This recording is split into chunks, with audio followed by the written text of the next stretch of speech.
Hoy tenemos un directo otra vez de altura. Hoy os vuelvo a traer a Antonio Ramos Díaz para que nos hable del argumento de Kripke y Ross a favor de la inmaterialidad del intelecto, siguiendo, digamos, un poco la estela de un vídeo que hice yo en el canal principal, titulado Si sabes sumar, eres más que materia. Vamos a revisitar el argumento, vamos a volverlo a explicar para aquellas personas que quizás no lo conozcan o, aunque lo hayan conocido, es un argumento que necesita ser explicado 2 o 3 veces, y vamos a abordar algunas objeciones de la mano de mi querido amigo Aristarchus X, que también está aquí para acompañarnos. Sin más dilación, doy paso pues a Antonio. ¿Qué tal, Antonio? Y a Aristarchus. ¿Cómo estáis? Bienvenidos. Saludos, saludos a todos. Un saludo. Saludo a los dos. Muy bien. No sé si queréis hacer algún comentario general antes acerca, bueno, quizás sí, Aristarchus, te voy a preguntar un comentario general acerca de este argumento. Creo que tú y yo habíamos hablado quizás alguna vez en privado antes, pero quizás tal vez no con la profundidad con la que lo hemos hablado después del vídeo que hice yo en mi canal, ¿no? Entonces, si quieres dar un comentario general, y entonces vamos Antonio y yo a explicar otra vez el argumento en qué consiste y veremos algunas de las dudas, objeciones que puedan quedar al respecto. Bueno, no sé si decir algo antes porque, bueno, ¿Vale? como tenemos previsto ir mirando objeción a objeción, simplemente, bueno, comento muy por encima que este argumento, que en principio es un argumento sobre la inmaterialidad del intelecto, bueno, he ido revisando tanto la parte del ejemplo del que parte, que es el caso de la calculadora, como posteriormente aquello que pueda distinguir una calculadora de un cerebro humano.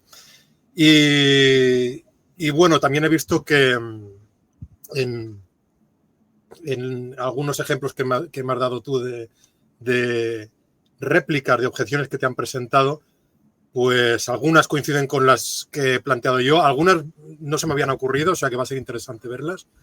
Pero nada, como resumen, diría esto de entrada y después ya vamos mirando punto por punto. Sí, veremos hasta dónde llegamos, porque efectivamente es un argumento que es complejo de entender. Yo no estoy seguro de haberlo entendido todavía del todo, así que imagínate. Y es normal que recibiera, pues eso, un montón de preguntas, dudas, objeciones, y había un montón. De hecho, Antonio, yo creo que te pasé como un documento que tenía no sé cuántas páginas. Sí, tenía muchas. Tenía muchas, y lo sorprendente era que eran bastante diferentes entre sí. Sí. Entonces, bueno, no sé, ¿quieres? Algunas si analizaba algunas, podías ver que se reducían Claro, a otras. Entonces, si sí, contestabas la primera, contestabas la segunda, pero había que son preguntas que son objeciones que son previsibles. Hubo una o dos que me parecieron interesantes, pero las discutiremos después que expliquemos el argumento. Pero lo importante y lo que yo espero que saquemos de este directo es aclarar el argumento. Bien, algunas de las objeciones pues tienen que ver con un poco de fallas en la comprensión del argumento, pero nada, es una cosa que vamos a ir aclarando. Sí. Que es normal porque no es fácil de entender ni es fácil de explicar. O sea, yo hice el trabajo que pude con el vídeo, intentando también que fuera entretenido, que tuviera alguna pequeña narrativa detrás, porque si no sabía que se me iba a desconectar la gente en el minuto -3, ¿no? Entonces, bueno, pues todo eso también contribuye a los malentendidos que pueda haber, ¿no? Vale, pues vamos con ello. Yo tenía como este PowerPoint en el que podemos ver, vale, la formulación, digamos, general del argumento, que en el fondo esto lo comentábamos en otra conversación que teníamos. Formalmente el argumento es bastante sencillo porque tiene dos premisas y una conclusión. La primera premisa es que nada puramente material posee una estructura formal determinada. La segunda es que el pensamiento sí posee una estructura formal determinada, porque nosotros somos capaces de pensar y de razonar lógica y matemáticamente, y eso es instanciar o darle, sí, determinar un pensamiento con una forma lógica concreta o matemática, y de ahí se sigue lógicamente que el pensamiento no puede ser puramente material, porque está haciendo algo que nada puramente material podría llegar a hacer, ¿no? Entonces, explícanos un poco como cuál es, Antonio, la motivación de la premisa primera. O sea, ¿por qué dice Ross que nada puramente material posee como una estructura formal determinada. Si puedes volver al anterior. Bien, es importante entender lo que significa poseer una estructura formalmente determinada o estructura formal determinada. Esa primera premisa se desprende del argumento de Kripke. Y voy a explicar un poco lo que es el trasfondo para que sepan que hay dos argumentos que Kripke da. Kripke da el argumento que lleva a la paradoja, ¿no? Escéptica, con el ejemplo de adición, coadición o suma, cuma. Kripke tiene, creo que en la nota del calce 24 o 25, no me acuerdo de ese libro, de hecho lo tengo aquí. Bueno, no me voy a poner a buscarla, pero este es el libro donde se da la famosa paradoja, ¿no? Él en este libro, que ahora se ha llamado Kripkestein, ¿verdad? Porque han salido mucha gente objetando que Wittgenstein no propuso esta paradoja, pero Kripke dice, bueno, esto es Wittgenstein como le pareció o según la interpretación de Kripke. Pues la paradoja consiste en bueno, un poquito compleja, pero el objetivo de la paradoja o del argumento que lleva la paradoja es demostrar que no hay ningún hecho en absoluto que determine si nosotros, seres humanos, realizado la función de sumar versus la función de cumar. Es decir, que todos los hechos a los cuales apelemos para hacer esa diferencia, son compatibles con adición y coadición, con suma o con cuma. ¿Okay? Vale. Él examina un conjunto de hechos, casi todos de índole físico, algunos fenoménicos, pero todos no logran determinar una de esas dos funciones. Perdona que te interrumpa, ¿podemos explicar qué es la coadición? Claro. Para la gente que quizás no venga de ese vídeo o que no entienda muy bien de qué estamos hablando. El ejemplo que da Kripke de coadición es una función que coincide con la función de adición hasta números igual o menor de 57. ¿Okay? Una vez se empieza a calcular números mayores de 57, la función de coadición te da otro valor. ¿Okay? El punto de este ejemplo, y es importante que lo tengan en cuenta tanto en la paradoja como el otro argumento que da Kripke, es que el número 57 es lo que se llama en inglés un placeholder. Es decir, simplemente ocupa el lugar de un número tan grande que o nadie ha computado o nadie puede computar. Sabemos que funciones que son definidas sobre conjuntos infinitos son imposibles realizarlas completamente, ¿no? Es decir, calcular todos los valores de esa función en un periodo finito, porque son infinitas. La adición, si la definimos sobre el conjunto de números enteros, es infinita. ¿Okay? Se le llama infinitary functions, funciones infinitas. Perdonen que recurre al inglés, pero todo esto yo lo he trabajado y lo he estudiado en inglés, así que cuando haga la traducción, pues me corrigen. La adición y función son dos funciones infinitas, definidas sobre todos los números, digamos los números enteros. Por ahora, quedémonos con ese conjunto, ¿no? O números naturales, como quieran decirle. Es decir, que coinciden. Tú puedes aplicar la adición y la función sobre los mismos números tomados como input. 1, 2, 3, 4, 5, 6, 7, 22,000, 23,000, 44,000, etc. Sin embargo, te van a dar valores diferentes después de un punto en específico. Kripke dice, vamos a asumir que ese punto es 57. ¿Okay?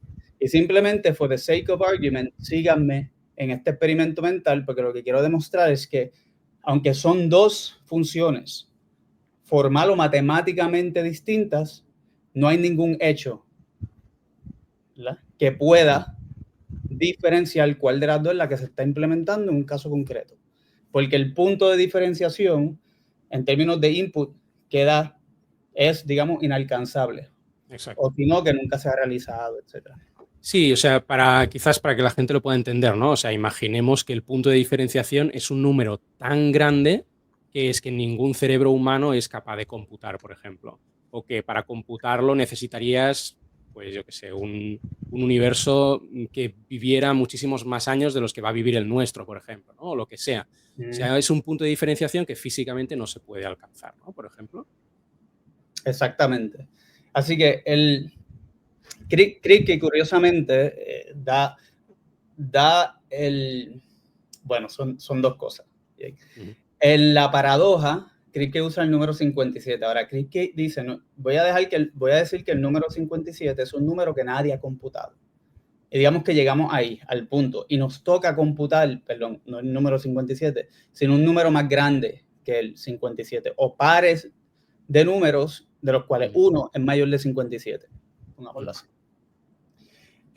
Lo que Kripke quiere decir es qué hecho determina qué debo hacer o qué debo contestar en ese momento, porque todo lo que he hecho hasta entonces es compatible con adición o coadición. Kripke también dice, el ejemplo no se limita a dos funciones. ¿Bien? Él también da el ejemplo de una función que es cadición en otro footnote. Y por ahí, John Searle da otra función. O sea, no estamos hablando de dos funciones nada más, es que esto se puede replicar indefinidamente. Es decir, siempre se pueden desarrollar o construir funciones compatibles con lo original hasta cierto punto, incompatibles desde a partir de otro punto. Sea que sea el punto que decidamos, número negativo o mayor de 100, etc. ¿Okay? Así que, pero el propósito de la paradoja para Kripke es mostrar que no hay ningún hecho en absoluto que pueda diferenciar. Por lo tanto, no hay ningún hecho o es totalmente indeterminado. Nosotros, la calculadora o lo que sea, si hace suma o si cuma o si escuma, etc. Así que por eso se le llama una paradoja escéptica, un tipo de escepticismo radical, porque dice que no hay ningún hecho en absoluto que pueda determinar si algo suma o algo cuma. Kripke después da una solución, digamos, indirecta a esta paradoja, pero esa solución que él da acepta que no hay ningún hecho que determine si se suma o se cuma. Y esto aplica tanto a los seres humanos como a los no seres humanos. Así que él abraza la conclusión escéptica. O sea, ¿sería como su solución? Sí, ¿o? Sí, él abraza el escepticismo, pero en vez de dar una solución, digamos, fuerte o directa, él habla de dos tipos de soluciones al escepticismo. Una es refutar el argumento escéptico, mostrar que sí hay hechos que determinen, etcétera, que es lo que va a hacer Ross. Y otra solución es aceptar las consecuencias y simplemente decir que calcular una tal función no es cuestión de que haya algún hecho. Y ahí es que Kripke da una solución, bueno, Kripke-Stein, a base de lo que se llama assertability conditions, condiciones que nos permiten afirmar que tú estás sumando, aunque no hay ningún hecho que determine que tú estés sumando. ¿Bien? Y pues, unos criterios de afirmación que son comunitarios o públicos, digamos, algo así. Pero ya ahí nos estamos desviando porque esa es la solución que Kripke da en el texto a la paradoja escéptica. Kripke, claro, Kripke, bueno, a través del escrito, él es muy claro o muy enfático al insistir que esta no es su opinión o su percepción, sino lo que él piensa que el escéptico en Wittgenstein está argumentando, desde la paradoja hasta la solución indirecta. Kripke después desarrolla este argumento de forma diferente, pero nunca lo publica. ¿Okay? Lo curioso de Ross es que Ross nunca tiene acceso al argumento no publicado y llega a unas conclusiones similares a las que Kripke va a llegar en ese argumento que nunca publicó. Hay un artículo del 1987 de Edward Stabler, que es un informático, un científico de la computación, que estuvo presente en una de las conferencias que dio Kripke sobre el argumento que él desarrolla en contra de lo que se llama la teoría computacional de la mente, que desarrolla a partir de estas consideraciones en el texto, ¿no? Pero que nunca publica. Así que realmente lo que tenemos es este texto publicado. Yo tengo copia de una de las charlas que él dio en los 80, que nunca publicó, pero solo tuve permiso para citarla en mi tesis doctoral. Si quieren ver, pueden ver en mi tesis doctoral. pero lo que publique de ahora en adelante, hasta que ellos no lo publiquen, pues no puedo citar directamente. Pero hay 2 artículos de una persona que ha trabajado ese argumento que se llama Jeff Buckner, si quieren después le puedo dar la referencia, que desarrolla ese argumento. Okay. ¿Cuál es este segundo argumento, este argumento derivado? Que sí apoya, ya el argumento que sale aquí apoya esa primera premisa. Pero lo que Kripke va a hacer en este argumento no publicado, cuando empieza a dar las conferencias, él dice, miren, yo no creo que la paradoja escéptica sea consistente. Y muy bien, porque Ross va a demostrar que no es consistente. Kripke lo que va a decir ahí es, yo creo que la forma en que estamos explicando la actividad lógico-matemática de los seres humanos no es la correcta, si es que estamos usando el modelo computacional. Bien. Y ahí es donde él va a dar una serie de argumentos que van a apoyar la primera premisa que yo recojo en mi tesis y un poco en el artículo que publiqué, y que se asemejan a los argumentos que Ross da a favor de la primera premisa. Así que para resumir, que sé que estoy hablando mucho, a los oyentes, el argumento no depende de suma o cuma. Suma y cuma son 2 ejemplos concretos que Kripke da. Si lo importante es lo siguiente, digamos que hay una función f, ¿ok? Esta función puede ser lógica o aritmética, como ustedes quieran. Y digamos que está bien definida. Siempre se puede generar una función g no estándar que coincida con f por un sinnúmero de computaciones o valores, por decir, o inputs, outputs, pero que difieran la totalidad de sus valores. ¿Qué tenemos ahí? Tenemos 2 funciones que son diferentes porque las funciones se definen por la totalidad de los valores, ¿no?, que pueden emitir, pero que coinciden, pongámoslo en como decimos en Puerto Rico, en arroz habichuela, que coinciden en un subconjunto de sus operaciones. El problema, que viene alguna de las objeciones, el problema no es de índole lógico o matemático. Estas 2 funciones se pueden definir, se pueden diferenciar. Sí, por estipulación, sí, aunque sea no estándar o sea queer, como dicen en inglés, es decir, que sea bien extraña o que nadie la use. De hecho, eso es irrelevante. La idea es que se pueden crear estas funciones, se pueden estipular, se pueden diferenciar matemáticamente, pero la pregunta es si cuando llegamos a la implementación física, esa diferenciación puede ser respetada o preservada físicamente. Lo que va a concluir Kripke es que no. ¿Bien?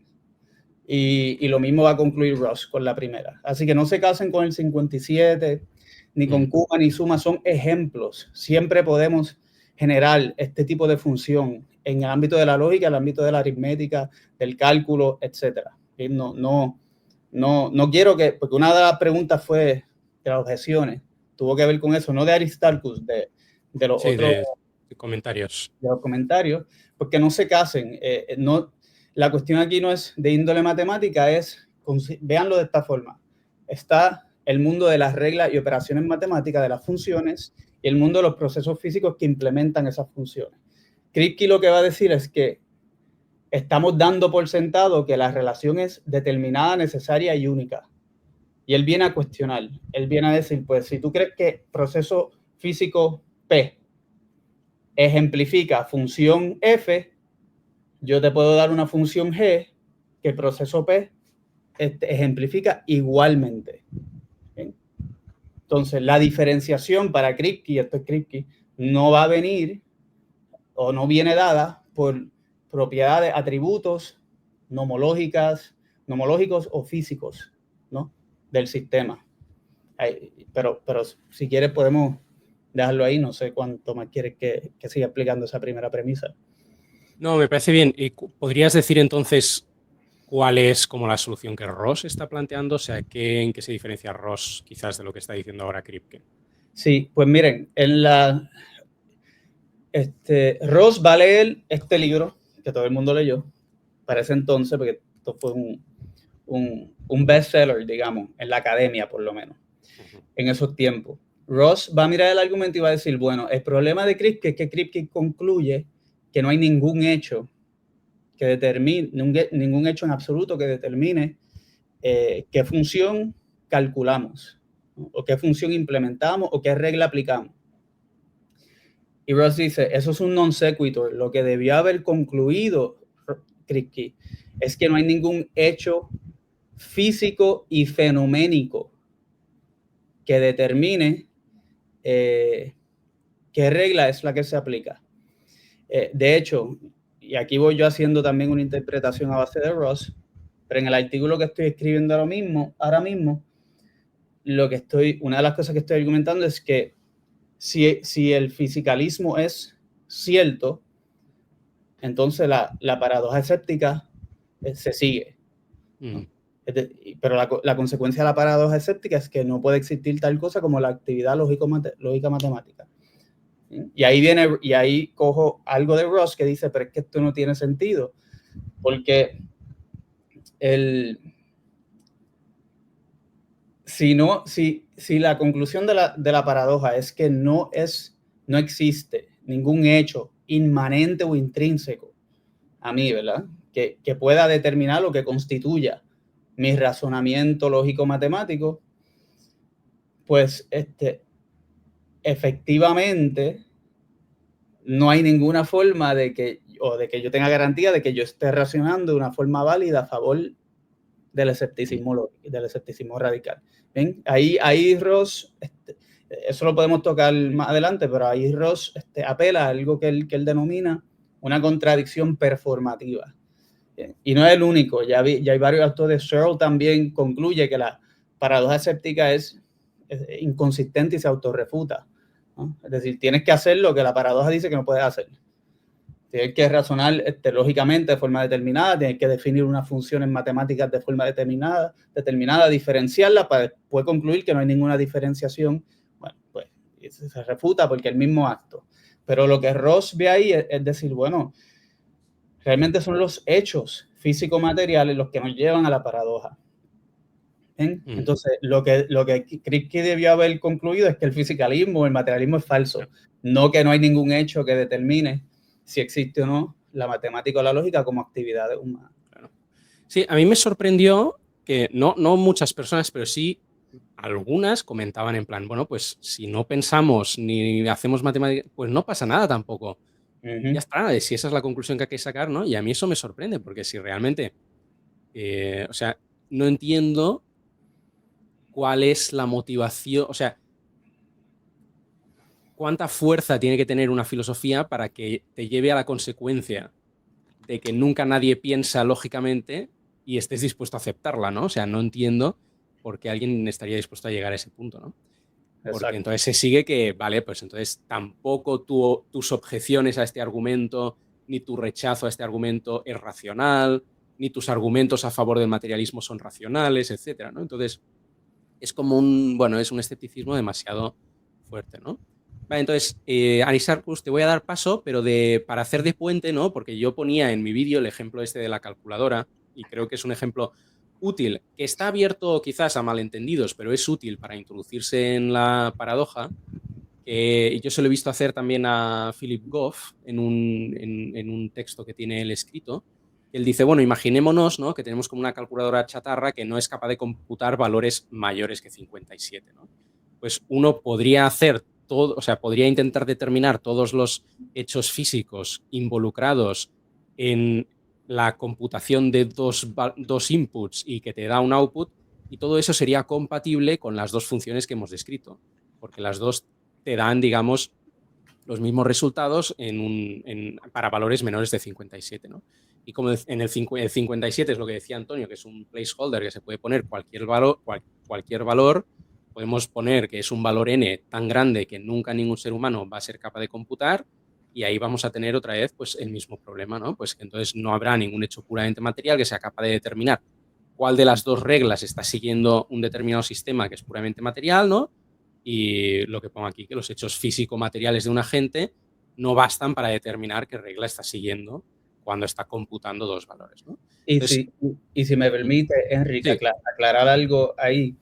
El es interesante porque en la argumentación que da Kripke, que nunca publica, y que yo adopto y mezclo con las consideraciones de Ross y desarrollo, aunque podemos decir que nada puramente material posee una estructura formalmente determinada, lo crucial es que no la posee de forma inmanente o intrínseca. Kripke sí admite, y Ross también, que la poseen de forma extrínseca, o como dirían los escolásticos, por denominación. Es decir, no es que no hace nada el sistema. ¿Bien? El sistema tiene una base material, ¿verdad?, que permite atribuirle con cierta fiabilidad unas funciones y no otras. Exacto. El punto es que siempre queda un nivel de indeterminación que no puede sellar o que no puede cerrar. Bien, que es necesario para que se determine que está aplicando esta regla y no aquella.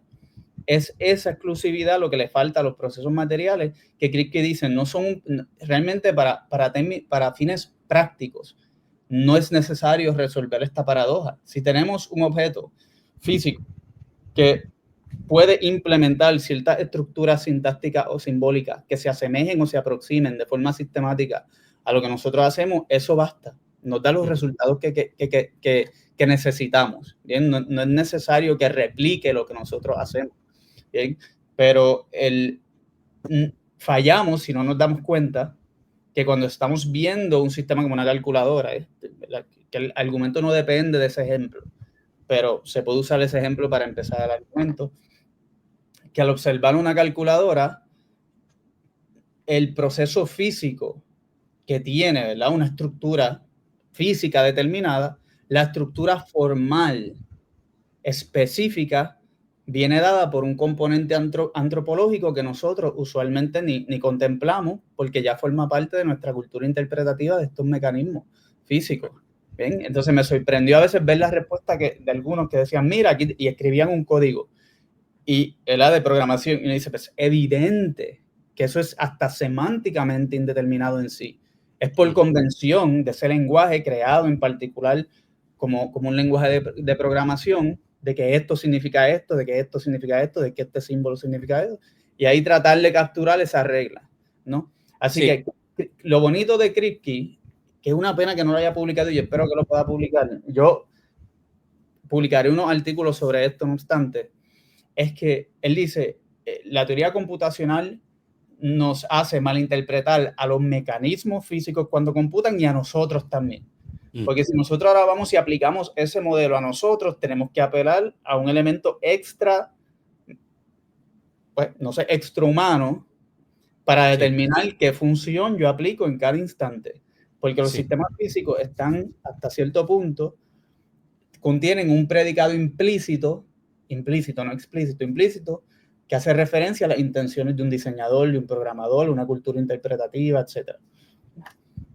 Sí, ese es un buen punto, te agradezco que lo hayas hecho, ¿no? O sea, que la determinación no es intrínseca, es extrínseca por las intenciones de las personas que lo usamos o lo diseñamos y tal. Y es verdad que a mí me sorprendió también esa objeción, porque en el fondo creo que está haciendo la objeción de la programación, en plan, no, pues voy a mirar la programación, porque creo que en el fondo está haciendo el punto del argumento, porque voy a mirar la programación y lo que tengo ahí es una pista sobre las intenciones de la gente, pero eso porque yo sé interpretarlo de una cierta manera y tal. Exacto. Es decir, efectivamente, la determinación es extrínseca, no es intrínseca, ¿no? Vale, pues bueno, con eso te doy paso a Aristarchus, ¿vale? Entonces, te subo esto aquí y cuando tú me digas yo puedo ir pasando las diapositivas, ¿vale? Vale, perfecto. Bien, pues el argumento de Kripke-Ross, tal y como lo planteó Enrique en el vídeo que hizo al respecto, parte de un ejemplo que, como bien ha señalado Antonio Ramos, propiamente no es que el argumento dependa de este ejemplo, pero es el ejemplo que nos introduce y que nos llevará después a ver qué pasa si lo trasladamos al cerebro humano. Entonces, es el ejemplo de usar una calculadora y de ver si es posible determinar si la calculadora está sumando o cumando. Yo aquí he planteado dos premisas de las que depende el ejemplo para ser útil, para después trasladarlo a lo que nos interesa, que son básicamente estas dos. aquí explico. Si bien el argumento no pretende realmente demostrar nada respecto a las calculadoras, sino respecto al cerebro humano, parte del ejemplo de la calculadora y exige que estas dos proposiciones sean verdad. 1. Nada en la materialidad de la calculadora, al realizar un proceso, determina si está sumando o cumando. 2. Es imposible sumar y cumar simultáneamente con el mismo proceso. Es decir, que el mismo proceso sea estar sumando y estar cumando. Por lo tanto, algo o alguien o bien suma o bien cuma o bien no hace ninguna de las dos cosas. Entonces, dado lo que hemos dicho en la premisa 1, si la calculadora es un objeto puramente material, no podremos decir que suma ni tampoco que cuma, porque todo en ella es compatible con ambas funciones. Dado lo que decimos en la premisa 2, tampoco podemos decir que hace ambas cosas a la vez, ya que es compatible con ambas, pues tampoco podemos decir que entonces hace ambas a la vez con el mismo proceso, sino que son dos funciones distintas, entonces o bien se aplica una o bien se aplica la otra. Entonces nos queda la única opción posible, que es decir que la calculadora ni suma ni cuma. Vale, y más adelante veremos que, bueno, esto está muy bien decirlo de una calculadora, pero hay un problema para decirlo del propio cerebro humano, ¿no? Porque al final diremos que entonces yo nunca he sumado nada ni he cumado nada. Yo no puedo sumar ni cumar, y esa sería la consecuencia terrible de trasladar esto a los cerebros humanos. Entonces, si pasas a la siguiente diapositiva, vemos, bueno, cómo se podría atacar la primera premisa en respecto a la calculadora. Yo aquí digo que la defensa de esta premisa consiste en demostrar que al operar con la calculadora no podemos distinguir de ninguna manera si la calculadora está sumando o cumando los números que hemos introducido. Y bueno, para atacar esto hay tres maneras que he visto aquí, tres posibles objeciones y sus respuestas. La primera sería la de mirar si se puede hacer a través del propio input, que es el caso de decir, bueno, estoy sumando porque he pulsado la tecla más, por lo tanto, lo que estoy haciendo es sumar. Pero evidentemente la tecla más, ese simbolito, esa cruz, no es nada más, es simplemente un símbolo al que le otorgamos por convenio un significado. Pero obviamente eso no demuestra que, o sea, es decir, alguien podría haber puesto ese símbolo para cumar y ya está. O sea, no es que lo que tú veas que estás haciendo al introducir el input en base a cómo interpretar los símbolos demuestre que estás sumando y no cumando. Después estaría el output, el resultado. Claro, en el output, en el propio vídeo de Enric, primero se planteaba, como se había planteado el número 57 y no estábamos pensando en la calculadora chatarra, decíamos, bueno, pues ya está, yo sumo 57 más 83 y si me da 5 es que la calculadora cuma. Pero esto no funciona cuando lo que contemplamos es un número n que desconocemos cuál es ese número y por lo tanto, bueno, pues cualquier operación, si el número es lo suficientemente alto, sería compatible tanto con la cuma como con la suma y desconocemos cuál es el número n. ¿Puedo decir una cosa en este punto? Porque sí.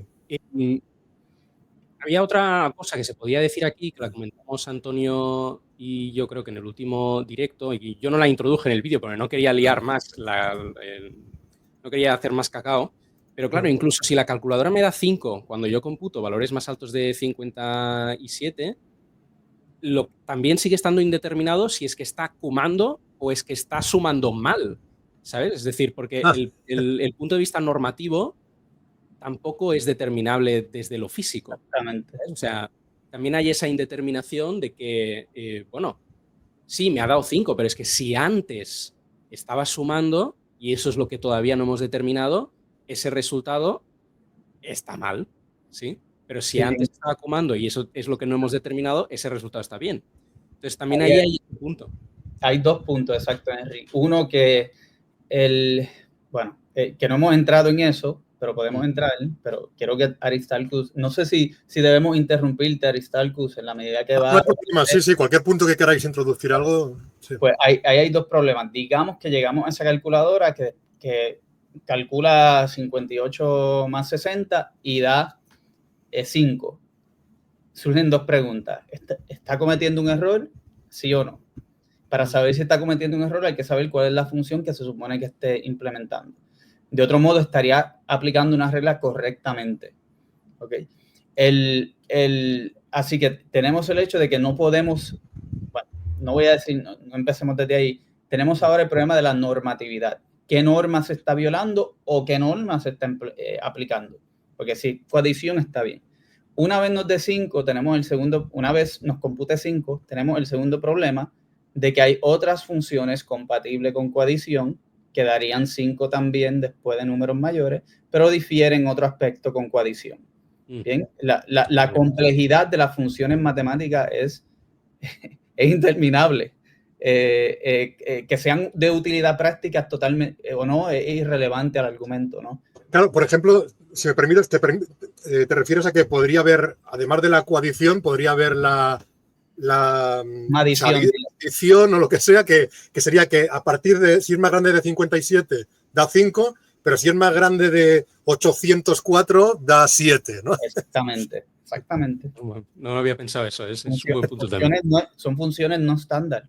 Claro. Todas las ramas tú puedes tener aritmética no estándar también.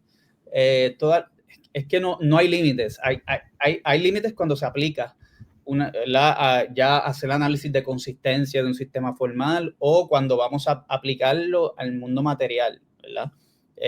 Si queremos generar una función que este sistema físico satisfaga, que lo va a satisfacer por aproximación. Esa es la diferencia entre leyes matemáticas y leyes físicas, ¿no? Y objetos físicos y la matematización de la materia. Así que hay lo que se llama aproximación y todo eso. Y eso podemos entrar porque es otro... una de las virtudes, yo creo, de este argumento es que nos permite precisar mejor la relación entre la matemática y la física, ¿no?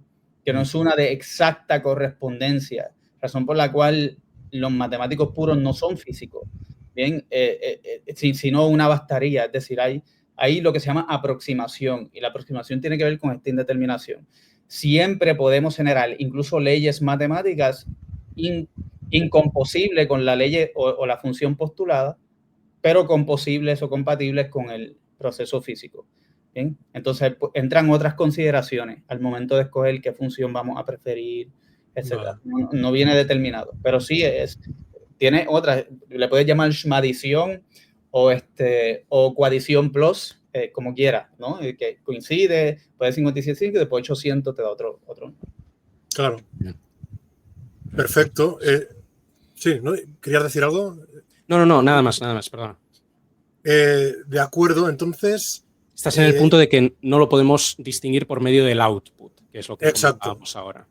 Sí, por lo tanto, si lo que hace la calculadora no lo puedo determinar ni en base al input que yo estoy metiendo o en todo caso a los símbolos que veo en las teclas que estoy pulsando, ni tampoco al resultado que arroja la pantalla, bueno, la tercera opción, que es por la que tiran muchos, es... analizar el proceso interno que, bueno, el camino sería mirar la programación de la calculadora. Claro, en este caso, yo creo que la función de la coadición se distingue de entrada de la suma, en que parece como que en el primer paso, en la norma de la CUMA, perdón, el primer paso es comprobar si los números con los que operamos son mayores o menores que 57 para ver si se va a aplicar o no se va a aplicar una norma. Entonces podríamos decir que si esa comprobación, ¿no?, de si X e Y son mayores o menores que 57, si en la fórmula, si en la programación está esa comprobación inicial para después... dar una orden u otra según en ese número, entonces estaríamos diciendo, pues entonces aquí se ve que esto lo que hace es cumar. Y ni siquiera, aquí no estamos ni mirando el resultado ni mirando lo que ponemos, estamos mirando que la programación de la calculadora lo primero que te dice que hace es, vamos a comprobar lo altos o bajos que son estos números. La réplica que veo que planteáis respecto a esto es que, bueno, de hecho lo ha dicho ahora mismo el propio Antonio, que mirar una línea de programación es también mirar unos símbolos interpretables. Es decir, seguimos en lo mismo, ¿no? Entonces, bueno,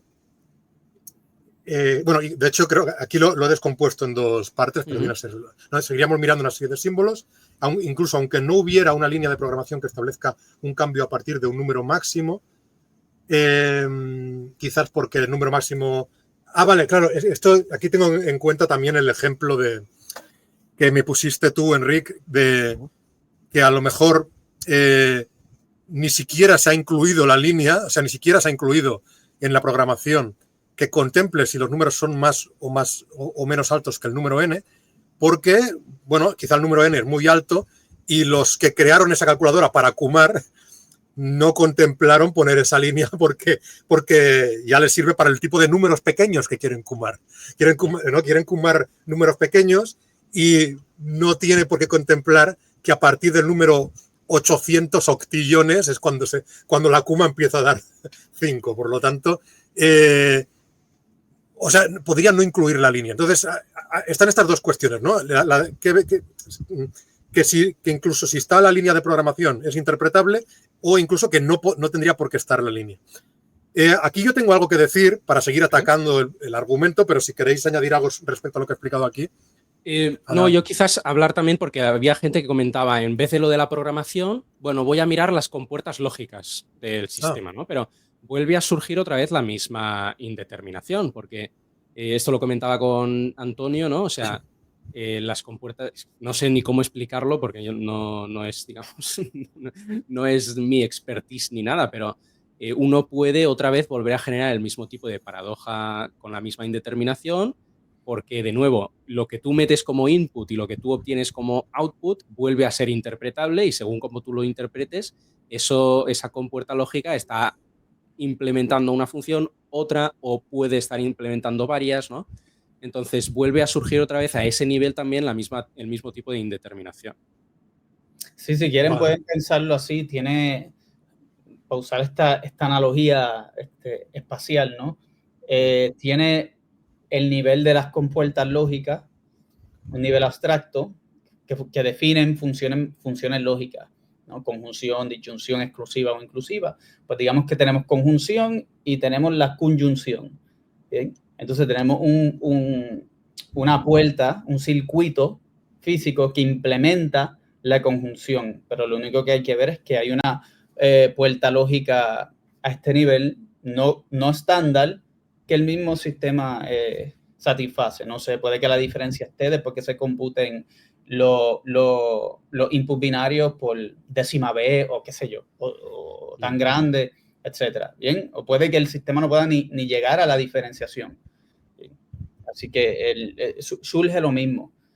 Pero es importante tener en cuenta que no es que en este tipo de argumento no es que la base material o la estructura material del sistema que decimos que computa no importe o que hace cualquier cosa. Hay unos argumentos que se llaman argumentos de trivialidad y este argumento no es ni pancomputacionalista ni un argumento de trivialidad. Es decir, que no importa cuánto tú especifiques, no importa cuán rigurosa sea la estructura física y cuánto tú intentes delimitar la interpretación que pueda sobreponerse sobre esa estructura física, siempre habrá otra interpretación o función incomposible que satisface ese sistema.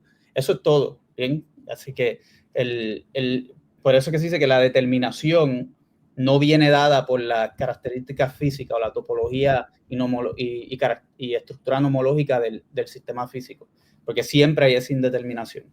Pero para fines prácticos, digo, muchas veces eso no importa. Como dijeron, a veces no hay que poner la línea, no hay que poner ni el upper bound. Es que no es... Yo imagino que un científico de la computación o informático, excepto cuando le interese probar teoremas matemáticos o lógicos, pues no. Pues suma o cuma, no importa. Nos da el resultado que nos tiene que dar y funciona. Vale.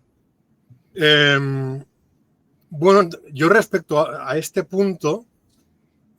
la objeción que se me ocurre a mí para superar estas respuestas a las objeciones sería la de, para empezar, de construir lo que es realmente una suma igual que he intentado deconstruir lo que son otras operaciones, como la multiplicación o la división y estas cosas. Y es verdad que cuando he empezado a pensar en esto me parecía muy raro, y es algo que favorece, por cierto, al argumento que planteáis, porque, claro, yo he pensado, materialmente, ¿qué es sumar? Si se le despoja del significado, de lo simbólico y de cuestiones de significado, de interpretación o de representación, porque el tema de los símbolos que estábamos hablando aquí, claro, yo puedo entender que, por ejemplo, el símbolo del número 5 es un dibujo y el número 6 es otro dibujo y que nosotros, nuestra sociedad, por convenio, ha otorgado unos significados al dibujo del número 6 o al dibujo del número 7, etcétera. Eso, evidentemente, es una convención social y lo interpretamos según el convenio que hemos alcanzado como sociedad. Pero, claro, yo intento pensar, ¿pero qué es lo real que hay debajo de esos símbolos que interpretamos? Y, bueno, pues debajo del 5 está este número de dedos, ¿vale? O sea, este número de dedos, y en el 7, pues este número de dedos. Entonces, ¿qué hago cuando yo sumo 5 más 2? Pues tengo 5 cosas, o sea, no pensáis en la palabra 5 ni en el dibujo del 5, pensad en 5, realmente 5 mandarinas o 5 objetos, y aquí tengo 2, y si estoy en el mundo puramente material, sin significados, sin símbolos, ¿en qué sentido los sumo? Acerco unas mandarinas a las otras, ya están sumadas, porque ahora están juntas las unas con las otras, ¿no? Y bueno, pues aquí había 5, aquí había 2, las pongo juntas y tengo este número. Entonces, claro, si sumar, aquí ya me empiezo a preguntar qué significa sumar. Si sumar implica realmente asociar algún tipo de simbología a estas cosas, a estas cantidades que son totalmente, porque las cantidades sí que asumimos que son totalmente reales y materiales. Cantidades hay en la materia, en el mundo físico hay cantidades de objetos, eso no es una ficción ni una fantasía. Yo tengo 3 mandarinas realmente, o 4, o las que sea. Entonces, materialmente, ¿cómo se suma? Acercando unos números a otros y teniendo un conjunto que está más cerca físicamente, ¿no? Claro, a eso voy. Digo, si por sumar se entiende asociar alguna simbología a las cantidades de cosas, creo que quizás se podría construir un argumento que no dependa tanto de qué símbolos concretos hemos convenido en nuestra sociedad para representar las cantidades, pero sí que quizá podría haber una manera de ver que en la estructura interna de la calculadora están materialmente esas cantidades computándose, y después los símbolos que aparezcan en la pantalla o que aparezcan en el código de programación o que aparezcan en las teclas dibujados, eso es irrelevante. Podrían ser, evidentemente, la cantidad 7, podríamos sustituirla, en lugar de por el dibujo del 7, la sustituimos por el dibujo de una pizza o de un corazón o lo que sea. Eso, obviamente, una civilización extraterrestre tendrá otros símbolos, pero aún así podríamos intentar ver si en el nivel más profundo son cantidades las que están representándose en símbolos que cualquier sociedad extraterrestre o terrestre pueda convenir. ¿Se ha entendido mi argumento? Sí.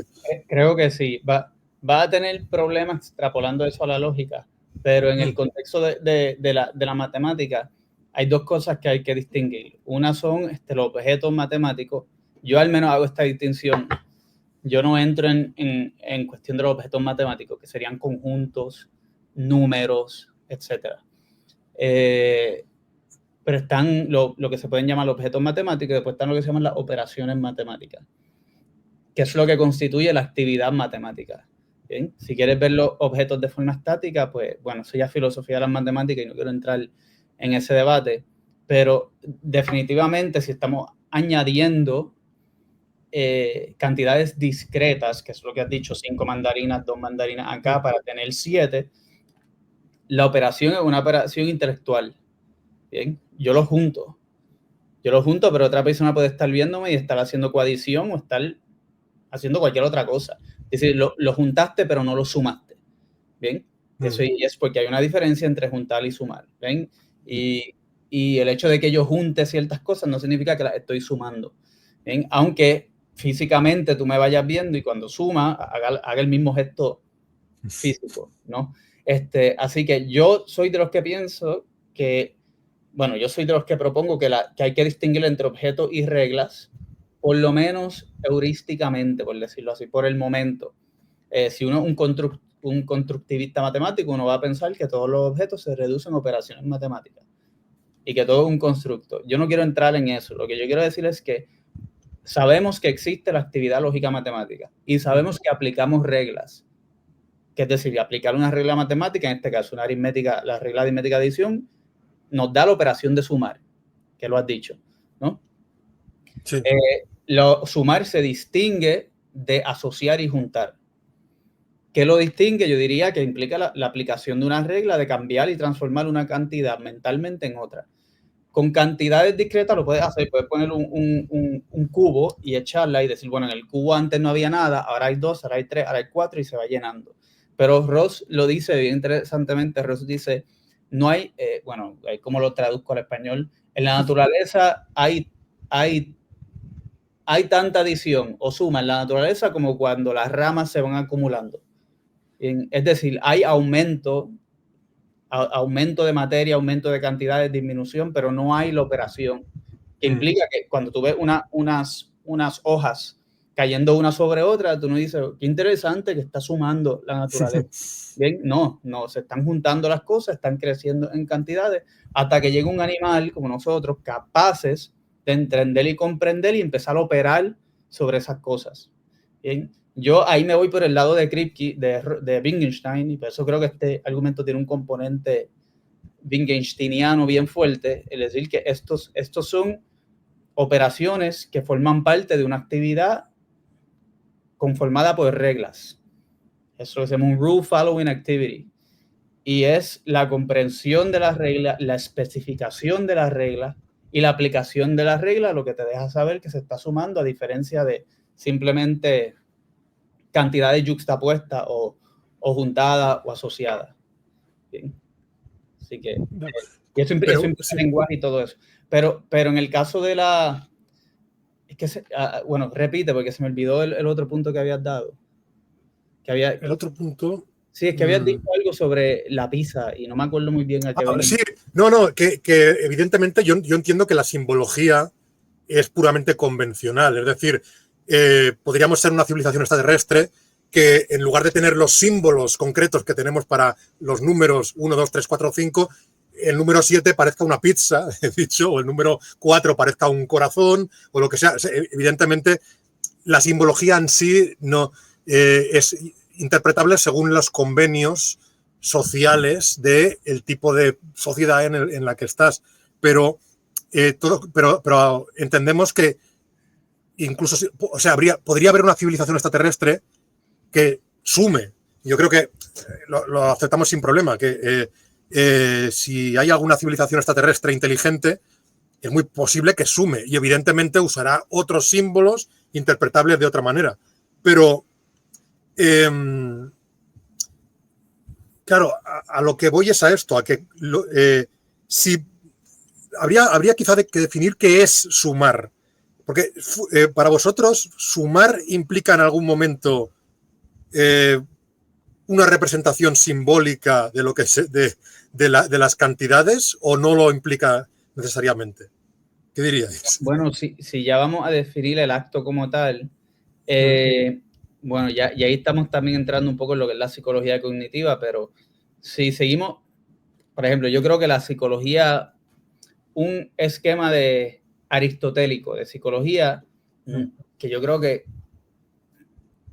sí, me convence por ahora. Sí tiene que haber un tipo de representación, imagen o como sea, para llevar a cabo estas operaciones intelectuales. ¿Cuál? No tiene que ser los números arábicos, que son los que usamos, claro, o los numerales. De hecho, Ross lo dice bien. Ross dice algo interesante, que dice, nuestra confusión viene de pensar que los sistemas físicos de computación procesan números, pero lo que procesan son numerales. Es decir, procesan los símbolos que también son construidos convencionalmente por los seres humanos. ¿Bien? Pero nosotros, en cambio, a través de esas representaciones numerales, procesamos números. ¿Bien? Pero ya ahí entramos también en lo que son las matemáticas, pero hay que hacer la distinción entre número numeral o medio de representación y los representados. En el caso de de un extraterrestre. Los extraterrestres pueden usar la misma simbología, digamos que usen la misma, ¿verdad? Que usan números romanos o números arábicos, ¿verdad? Nosotros aquí no tenemos que irnos a otro país, a otra especie o galaxia. Tenemos matemática con números romanos y matemática con números arábicos. ¿Bien? Y ahí tenemos dos modos de representación. Lo único que resulta que con números romanos es muy difícil hacer álgebra. Y no digamos casi imposible. Bien, dificilísimo. Así que el medio físico importa. ¿Bien? Y por eso es que yo creo que este argumento que estamos dando no apoya un dualismo sustancial al modo de Descartes. Es que no es irrelevante el modo de representación material, ¿bien? Que funciona como sustrato a esta actividad matemática. Lo único que el argumento propone es que ese sustrato material o ese medio material no es suficiente para determinar un único sistema formal o matemático. Dos especies, digamos que viajamos y vemos otra especie que usan la misma simbología, pero ellos hacen cuaritmética en vez de aritmética. Digamos que allá sale un filósofo que se llama Kukripke y genera la misma paradoja, pero con la función de sumar, que para ellos es no estándar. ¿Bien? Porque la estándar para ellos es coadición. ¿Y qué hacen? Definen la adición a base de la coadición. Esto, es decir, son interdefinibles hasta cierto punto, dependiendo cuál escojamos como la función estándar. Pero lo que quiero que veas es que puedes tener la misma simbología o medio de representación si consideramos esa simbología solamente en sus características físicas. Pues esa simbología, solo en sus características físicas como medio de representación, es compatible con un sinnúmero de interpretaciones y de reglas formales. Eso sería el punto. Así que lo que estamos atacando aquí no es la necesidad de un medio, por lo menos yo, la necesidad de un medio material, sino la suficiencia de un medio material o de un sustrato material para dar la formalidad que hace posible la actividad matemática. Necesitas, bueno, y cuando seguiremos viendo, ¿verdad?, tu desarrollo del argumento y objeciones, se necesita un componente no material, que por falta de mejor palabra decimos inmaterial, pero es porque la materialidad no es suficiente.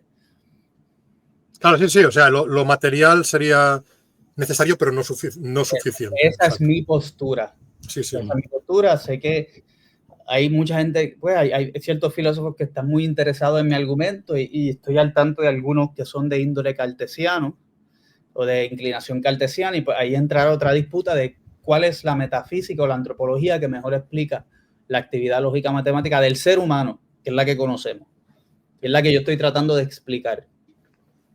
Sí, o sea, como mínimo el argumento no te está diciendo que la materialidad no sea necesaria.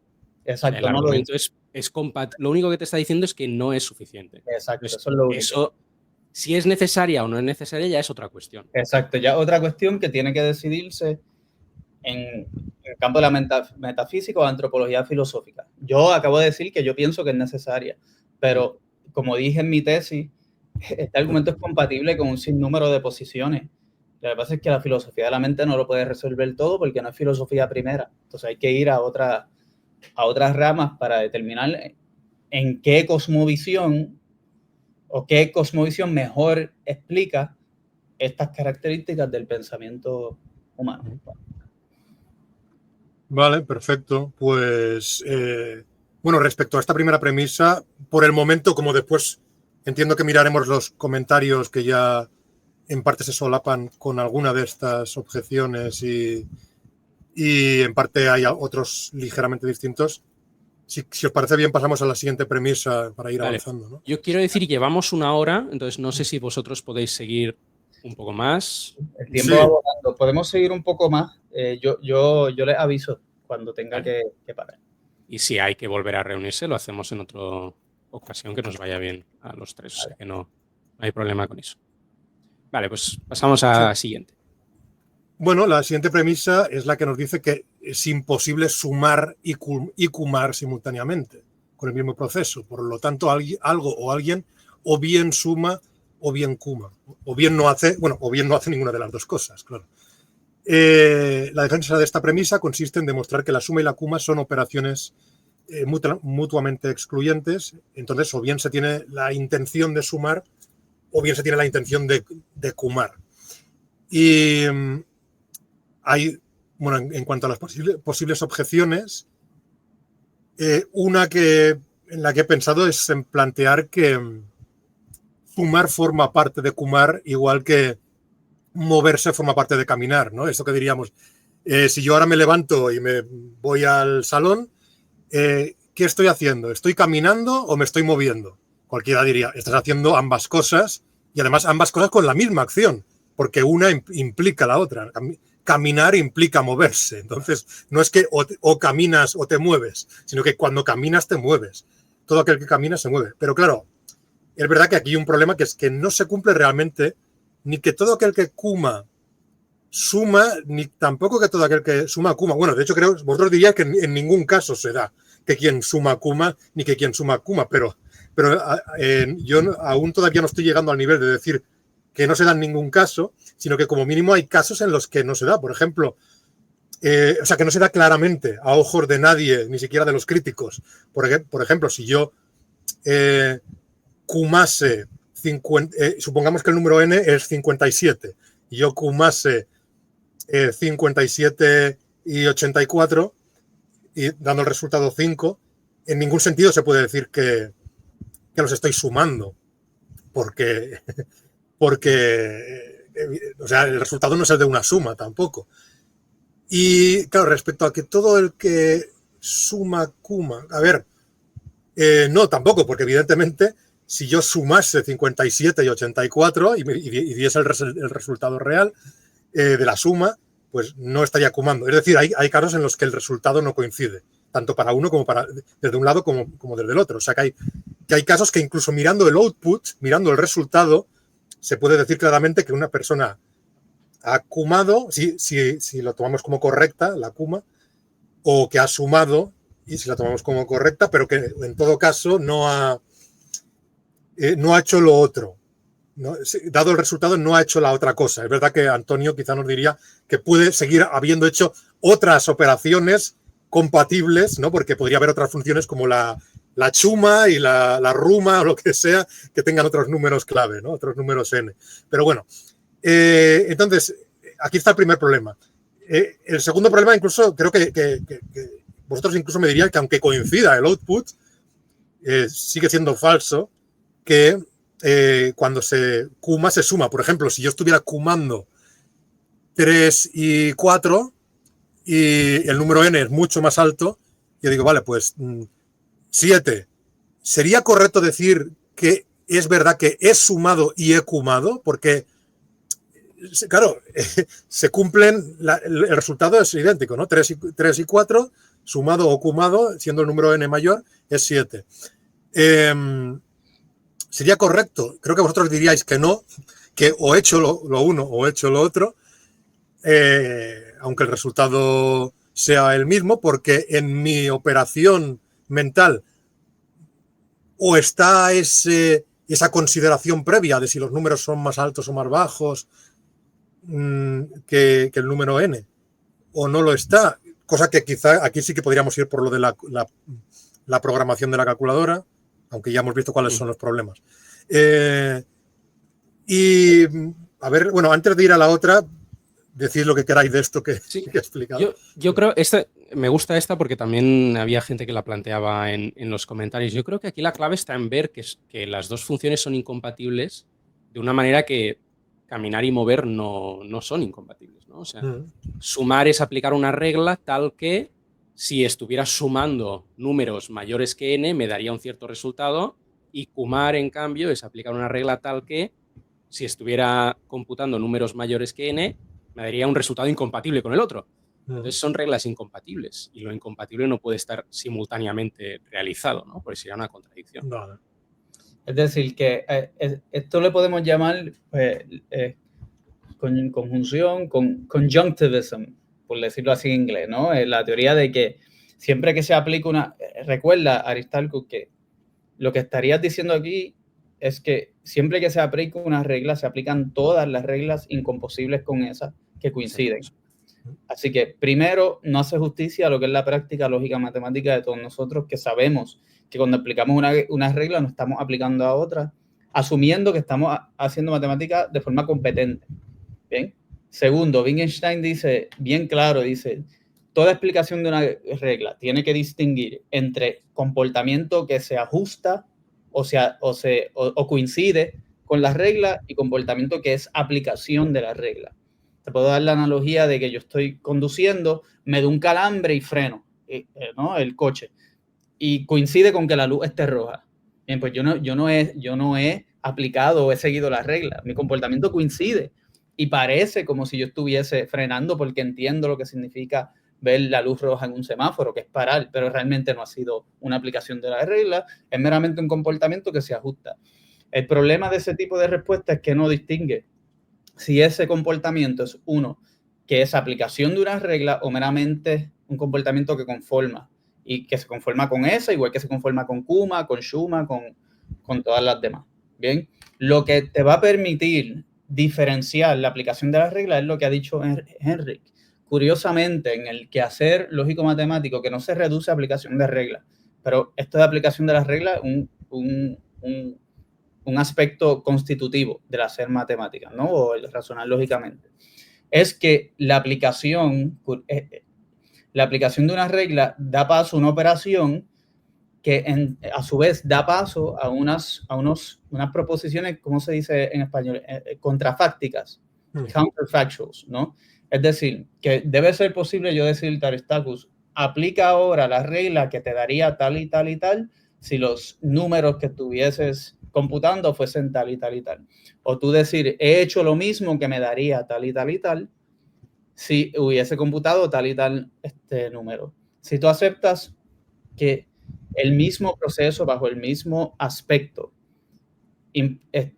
suma y kuma, estarías diciendo que está aplicando el mismo proceso que te daría y que no te daría 5 si estuvieses computando números mayores de 57. Es decir, te lleva a una contradicción en los contrafácticos que son verdaderos del caso en particular. Es insostenible. Por eso es que Ross dice, aplicar una regla no puede ser meramente cuestión de que los outputs coincidan. Tenemos que ir al componente formal del, ¿verdad? Porque lo mismo diríamos, en la lógica sería peor porque la forma de una operación lógica es válida si preserva la verdad para todos los casos admisibles de esa forma. Es decir, que es lo curioso y lo fascinante de esta capacidad que los seres humanos tenemos. Nosotros no tenemos que aplicar todos los casos. Aunque aplicamos la forma de razonamiento, tenemos virtualmente o lógicamente todos los casos contenidos. Y por eso podemos hacer es como lo que Aristóteles llamaría potencialmente infinito, aunque actualmente finito. Esa forma de yo razonar en modus ponens ahora, qué sé yo, sobre Kripke, es el mismo razonamiento que es válido para todos los otros razonamientos que tengan esa misma forma, independientemente del contenido. Yo en mi tesis y en mi artículo distinguí tanto en la operación lógica como en matemática, dije, quizás nos ayude a distinguir entre el componente invariable de una operación y el componente variable. El componente si yo añado 2 más 2, estamos sumando 2 más 2, 4 más 4, 5 más 5, 6 más 6, vemos que algo está cambiando, pero algo no. Lo que cambia es lo que yo llamo el contenido o lo variable de las reglas. Es a qué aplicamos las reglas. Lo invariable es la forma que constituye esa regla como una operación determinada y te dice que 2 más 2 te debe dar 4. ¿Bien? O que 60 más 60 te debe dar 120. Y eso viene constituido por las reglas. ¿Entiendes? Es decir, para mí lo extraordinario de este argumento y de Ross es ver que a Kripke se le fue el bote, por decirlo así, se fue al tamal y se fue a la deriva con el escepticismo y lo que tenía que decir era los hechos que estamos tomando en consideración, que son hechos físicos fenoménicos, no son los hechos que constituyen la actividad lógica y matemática de las personas. Así que esa actividad tiene un componente formal que tiene unas potencialidades que los procesos físicos no pueden capturar o no pueden respetar. Y por ahí es que va la cosa. Pero la idea es que ese conjunctivism, esa idea de conjunciones, lleva una contradicción. Ahora bien, vuelvo y digo, si nuestro objetivo es utilidad práctica, no importa. Digamos que hay un mecanismo físico P, yo tengo en mi mente la Kuma, tú tienes tu mente en la suma, ambos lo interpretamos y objetivamente ninguno está mal.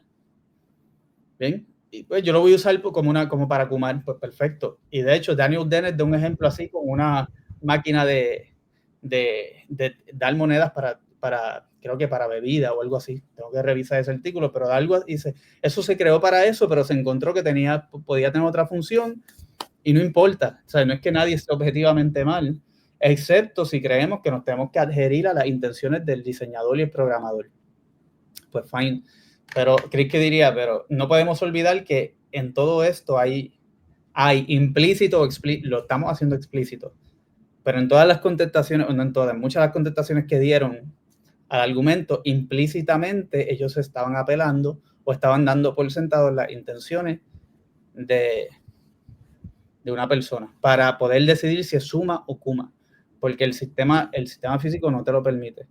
Pero vuelvo y digo, para fines prácticos y de utilidad no importa. Bien, eso es cuando tratamos de entender qué son las matemáticas, qué es la lógica, qué es el razonamiento lógico-matemático, donde tenemos que entonces ser más cuidadosos conceptualmente.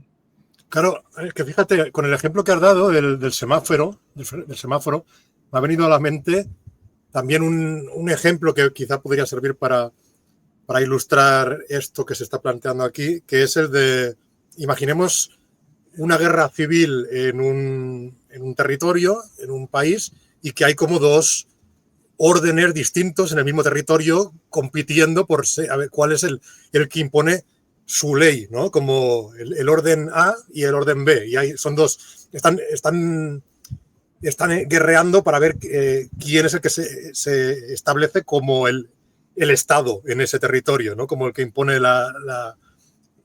monopolio de la fuerza. Entonces, como están compitiendo, claro, si tanto en la ley de los del Estado A como los del Estado B en el mismo territorio, la ley prohíbe matar, pues, claro, mientras yo no mate, yo estoy cumpliendo la ley de ambos, ¿no? Estoy cumpliendo la del Estado A y la del Estado B. Claro, entonces, estoy cumpliendo dos leyes a la vez. Claro, aquí entra el tema de, si yo simplemente no estoy matando a nadie, pero incluso ignorando por completo que hay esas leyes, sería similar a lo que al ejemplo del semáforo, en el que era por otras razones que tú habías parado y ha coincidido casualmente con el cumplimiento de una norma. Entonces, yo cumplo con la norma de no cargarme a nadie, pero simplemente porque sí, ni siquiera tenían en mente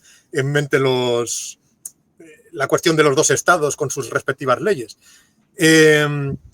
Entonces, en este caso, podría decirse que no estoy cumpliendo ni una ni la otra. Si cumplo... es verdad que si hay una intencionalidad, como que yo realmente tengo la intencionalidad de cumplir, de adecuarme a la norma de un estado o del otro, es verdad que aquí sí que podría asumirse que alguien puede decir, oye, yo por si acaso quiero adecuarme a la norma de los dos y por lo tanto, bueno, en los puntos en los que las dos normas coincidan, porque tanto uno como el otro pues, coinciden que no se puede matar, pues yo estoy cumpliendo. Después se vería en los puntos en los que haya discrepancias, por ejemplo, un estado prohíbe saltar a la pata coja y el otro no lo prohíbe, bueno, pues si salto a la pata coja estoy cumpliendo la norma de un estado y no la del otro, ¿no? Pero... Sí, en ese caso pueden darse circunstancias en las que puedo aplicar dos leyes distintas a la vez, pero hay que preguntarnos si esas leyes son incomposibles. Y en casos en donde sí se pueden aplicar dos leyes a la vez, pues no estamos hablando de dos leyes o reglas incomposibles. El caso de sumar y kumar, identidad, coidentidad, que otro ejemplo que podemos usar, es que son dos reglas cuya aplicación nos lleva a proposiciones contrafácticas contradictorias. Y digamos que no lleguemos a lo contrafáctico. Hay un ejemplo que da Edward Stabler. De hecho, él publica un artículo tratando de refutar a Kripke. Desafortunadamente no lo logra, pero es un intento loable. Él dice, vamos a considerar un circuito bien simple, con un input point y un output point y un conductor, ¿no? Un cable que conecta. Y vamos a decir que este cable, yo, Edward Stabler, voy a decir que este cable computa la función de identidad, ¿ok? Digamos, ex hipótesis, no vamos a usar el 57, vamos a usar el número 2. Después de 2, y funciona a base de pulsos de voltaje. Tú das un pulso de voltaje aquí y llega uno acá. Usando una notación unaria, eso no importa, puede lo que se llama mapping, ¿no? Es decir, pues, un pulso y un pulso, tenemos 1, 1. 2 pulsos, 2, 2. Pues va computando la identidad. La función de identidad dice que por todo n que tengas como input, n será el output. ¿Okay? El mismo número. Sin embargo, hay otra función que dice que por todo n antes de menor de 5 o de 2, vamos a poner 2, n mayor de 2, indefinido. No da nada. Identidad y coidentidad. Digamos que el conductor, volvemos, digo, esto es un placeholder. Ese cable no va a durar para siempre. Las cualidades de todo proceso físico es que es finito y va a experimentar o un tope en procesamiento o capacidad de procesamiento o un tope en su vida funcional. Va a decaer. Pues digamos que ese 2 implica eso, ¿no? Estamos a ese punto. Tienes identidad y coidentidad. Ese cable, que después de 2 pulsos te da 2, pero cuando le das 3 no te emite nada, ¿qué es?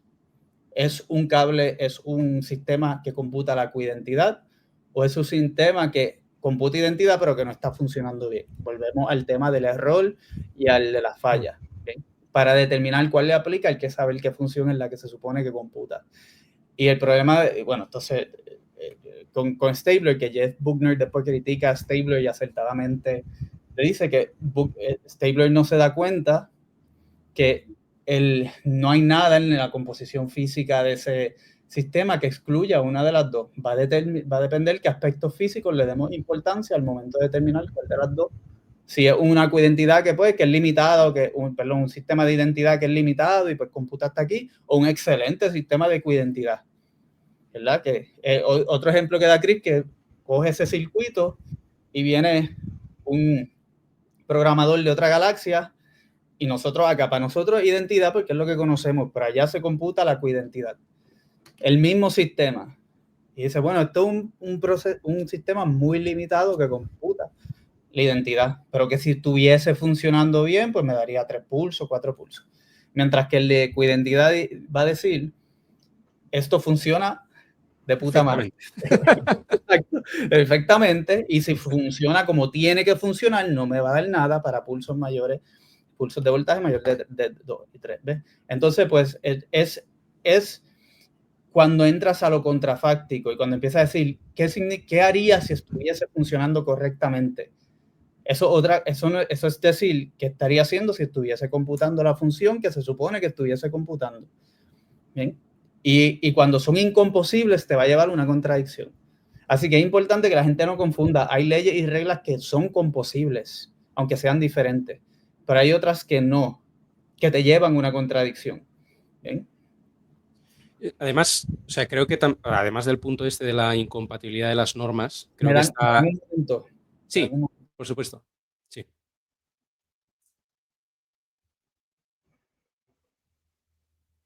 Bueno, esperamos un segundo. A ver, ¿cuántos nos quedan? Yo creo que 2 solo, ¿no? Ya está. 2. Vale, bueno, vemos si nos da tiempo. 2. Sí, no, lo otro no nos dará tiempo ya en otro momento. Vemos si le da tiempo a Antonio. Si le da tiempo terminamos y si no, en otra ocasión seguimos, porque quedaba poquito. Y es interesante. Pero bueno. Bueno. A ver qué dice la gente. De momento, ¿qué os parece? Es complejo, pero yo he visto a alguien, Jorge decía, este argumento se ve muy sólido y demasiado bueno para ser verdad. O sea, yo lo siento, pero de verdad que cada vez que lo pienso, o sea, cuanto más lo pienso y más leo sobre el argumento y tal, es que menos agujeros le veo. Quizás lo tiene y no lo he visto todavía, y genial. Si alguien no está de acuerdo, no pasa nada, tú. viva la libertad y la libertad de pensamiento, ¿no? Pero a mí es lo que me está pasando con este argumento, que cada vez más lo veo más sólido. Y bueno, quizás hay argumentos demasiado buenos para ser verdad, que son verdad, y no pasa nada. Sería sí, la mejor manera de explicar que sean... Claro, exacto. Es demasiado bueno para ser verdad porque es que lo es y ya está. Sí, ¿no? Sí. Dice, parece, o sea, es como con el argumento ontológico, como que parece que hay trampa, pero no sé dónde está la trampa. Bueno, a veces no hay trampa. Ya está. Que si la hay, genial.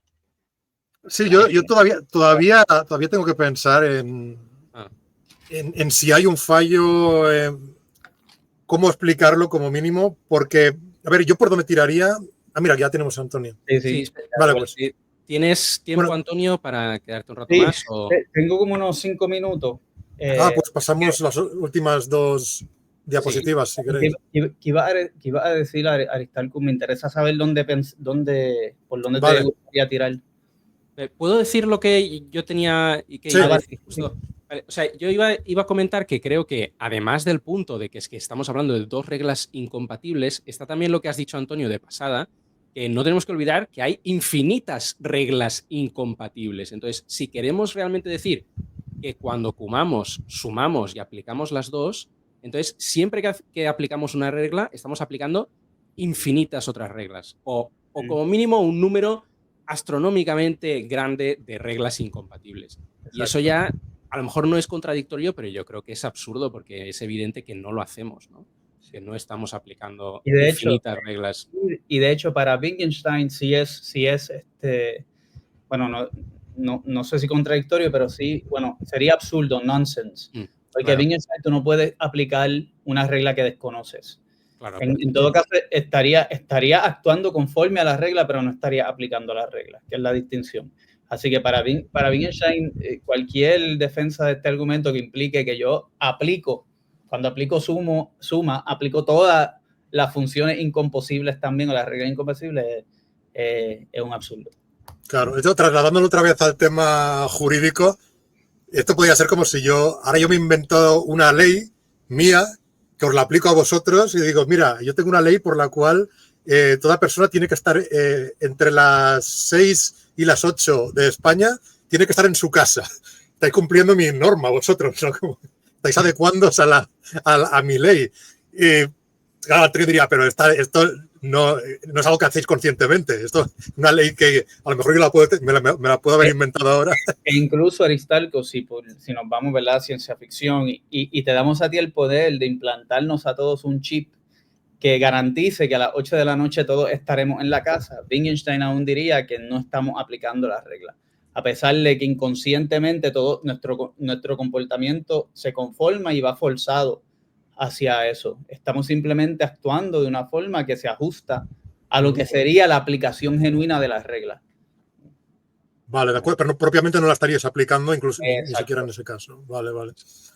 Pues Aristarcus, tú estabas diciendo algo que sí. Estabas comentando. Vale, pues sí, mira. Sí, pues yo y así creo que podríamos concluir con lo que voy a decir y con lo que me respondáis, porque combino un poco de lo que viene después y de lo que ya hemos dicho antes. Es decir, de hecho, si pasamos brevemente a las siguientes 2 diapositivas, claro, aquí el tema está en que todo eso lo hemos dicho respecto a la calculadora, pero evidentemente el argumento a lo que apunta es al cerebro humano. Y yo he escuchado muchas objeciones por parte de gente que tira hacia el materialismo y el fisicalismo, que curiosamente conceden todo lo de la calculadora y donde atacan es a decir que es que el cerebro humano es distinto, ¿no? Aquí dice... aquí, perfecto, Enrique.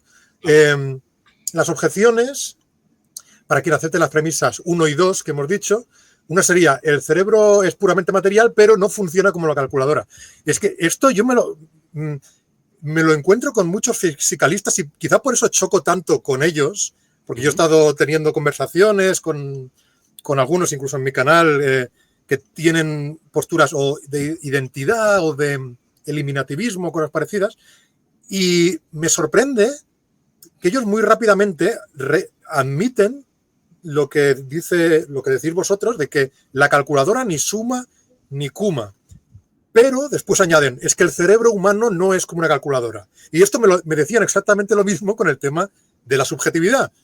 Me decían, no, una máquina, un ordenador no tiene subjetividad, pero nosotros sí. Y yo digo, pero bueno, entonces si el cerebro es realmente una especie de sistema material en la que simplemente recibe inputs sensoriales, hay un proceso y devuelve outputs de actividad física del sistema, ¿en qué sentido? Eso es lo que yo no llego a entender, y aquí es donde yo choco más con los eliminativistas, identitaristas, que por algún motivo insisten en que hay algo especial en el cerebro humano, ¿no?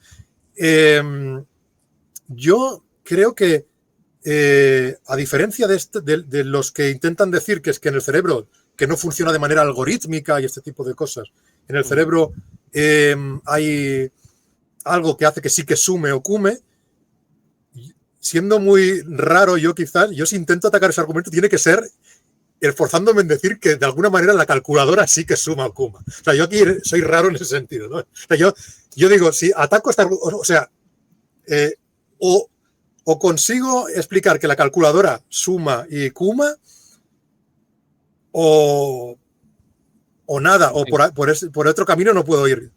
Porque no veo qué diferencia hay entre sistemas materiales que reciben inputs y dan outputs. No sé, sí. Creo que me he explicado, ¿no? Creo que tienes toda la razón, porque es que la paradoja de Kripke es una paradoja que se aplica universalmente a todo sistema material, da igual cómo se comporte.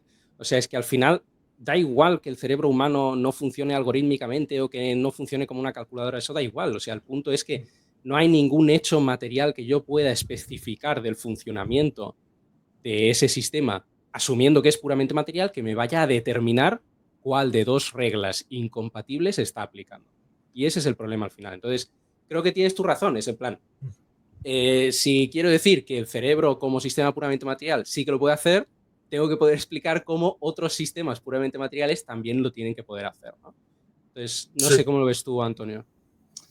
Sí, es que como el argumento no depende del ejemplo de la calculadora, si formulamos el argumento como yo, por ejemplo, el ejemplo que yo di de Edward Stabler, de un circuito muy simple, que se puede implementar físicamente de muchas formas. De hecho, puede concebirse neurobiológicamente si quieres ver, identificar eso con algún tipo de intercambio neuronal o como sea, ¿no? Yo te digo 1 y tú dices 1, por ejemplo. Sí, o como sea que quieras ver la implementación de esa actividad. El problema de esa objeción es que creen que este argumento depende de objetos físicos como la calculadora. Una calculadora no es como un cerebro, lo sabemos. Por ejemplo, un cerebro es una entidad material neurobiológica o biológica.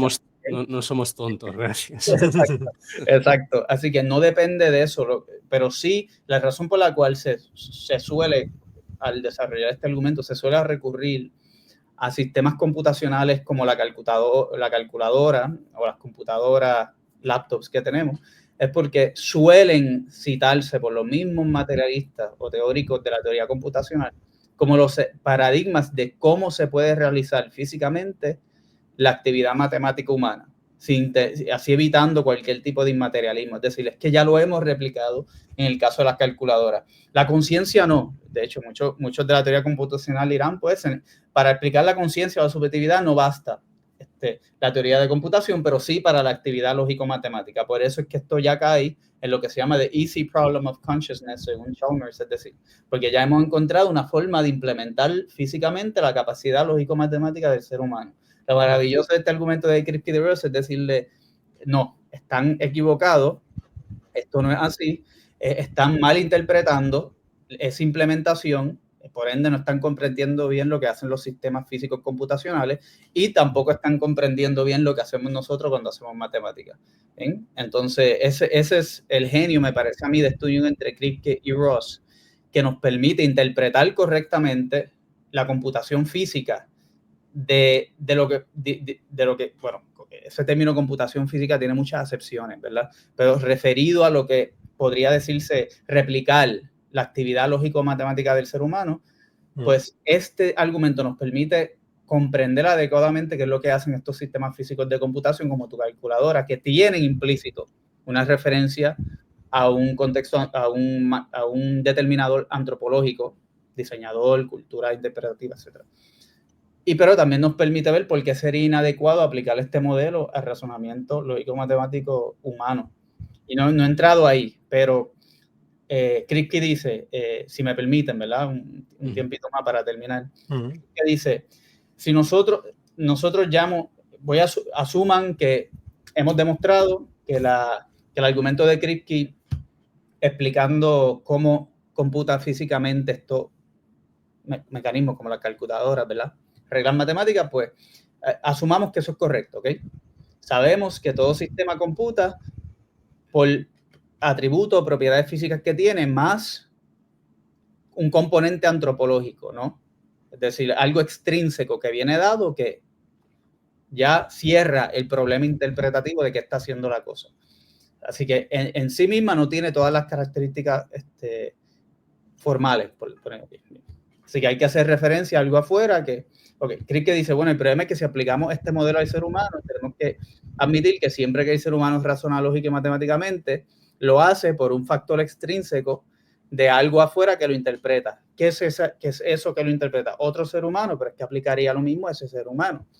Entonces, ¿a quién vamos a decir? Bueno, digamos, a Dios o algo así.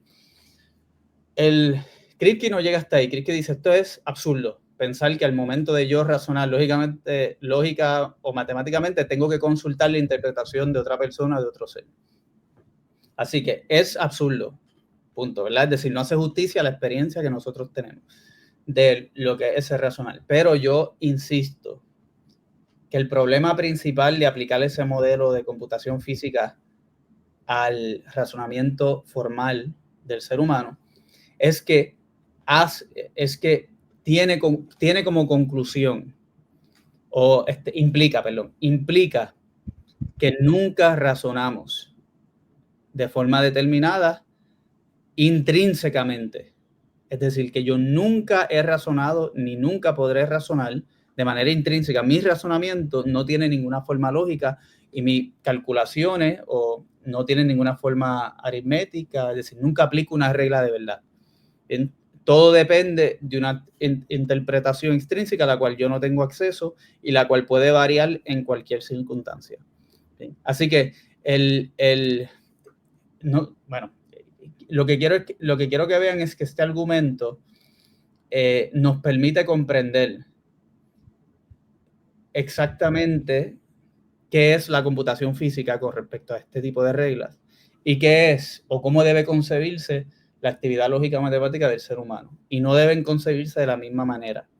¿Bien? Y eso es independientemente, estamos hablando de una calculadora o un cerebro. ¿Bien? Yo pude haber empezado el argumento, como en el artículo que publiqué, lo empecé sin especificar que hablaba de una calculadora. Simplemente dije, ¿qué proceso físico puede implementar determinadamente esta función matemática, sea cual sea el proceso físico? ¿Bien? Así que este argumento pues, un poquito más fuerte, porque sí, no depende de que sea una calculadora. No sé si lo acabo de confundir con eso, pero lo que quería hacer esa salvedad de que la computación física siempre incluye, no importa el objeto físico, siempre incluye una referencia a un elemento extrínseco que determina sus características formales. En el ser humano, como dice en inglés, the buck stops here. Con el ser humano termina. El ser humano es el que interpreta y el que concede esas características formales, pero nadie se las concede a él. ¿Sí? Es decir, como diría Aristóteles, esas habilidades son realmente mías. Esos atributos de si mi razonamiento es válido o inválido es realmente mío. Bien. ¿Puedes comentas, Aristarchus, esto último que tienes? Porque hemos hablado de que el cerebro no funciona como una calculadora, pero tienes un último ahí comentario y con eso lo cerraríamos, creo. Por hoy. Vale, sí. Bueno, como estas últimas dos objeciones son para alguien que haya concedido las premisas, claro, había una premisa que ya nos estaba diciendo que un sistema material, en un sistema puramente material o un objeto o una cosa puramente material, no hay nada en su materialidad que determine si cuma o suma. Y la otra era que no puede estar haciendo ambas cosas a la vez porque son incompatibles. Entonces, claro, si alguien ya llega a conceder todo eso, parece como, no tanto para derrotar el argumento, sino para quedar un poco en tablas y en una situación de misterio, decir, vale, pero ¿por qué? A lo mejor te concedo que no se me ocurre nada de la materialidad que pueda determinar si eso está sumando o cumando, pero ¿por qué la inmaterialidad sí que lo podría determinar? ¿O qué habría en la inmaterialidad? Eso sería un poco lo que se podría decir aquí. No sé qué. Pero fíjate que piénsalo de esta forma, que hay dos maneras de argumentar por la inmaterialidad, vía negativa y vía positiva. Esto es un argumento, yo diría que por vía negativa. Si aceptamos si aceptamos que somos puramente o netamente material, sería imposible el razonamiento lógico-matemático determinado. Como sabemos que es posible y que afirmar esto lleva una contradicción, un absurdo, porque para demostrar la indeterminación del intelecto tienes que razonar de forma determinada, pues sabemos que el intelecto sí razona de forma determinada, tiene determinación intrínseca y por ende el fisicalismo tiene que ser falso. Eso es literalmente lo que implica que es inmaterial. Si le quieren llamar, por ejemplo, un tipo de materialidad sui generis, llámenle materialidad sui generis, pero será una materialidad como ninguna otra. Y no tendrá ninguna de las características que caracteriza, ¿verdad?, nuestra constitución neurofísica o neurobiológica. No, yo entiendo perfectamente que, claramente, si hemos concluido de manera clarísima que no hay nada material que lo determine, pero algo tiene que estar determinándolo, entonces se sigue que lo determina es inmaterial, porque se aplica el principio de tercero excluido, ¿no? Si hay algo que lo determina y no es material, pues es algo inmaterial. Lo que pasa que a lo mejor, por eso esta objeción sería más bien que a lo mejor decir que realmente no se nos ocurre nada que lo determine, ni material ni inmaterial, y que a lo mejor si hubiéramos construido el razonamiento al revés, habríamos llegado a la conclusión contraria, no si hubiéramos dicho no se me ocurre nada inmaterial que lo determine, pero algo lo tiene que determinar, por lo tanto lo que lo determina es material. Es decir, y al final diríamos, no, es que realmente no. Yo no sé cómo.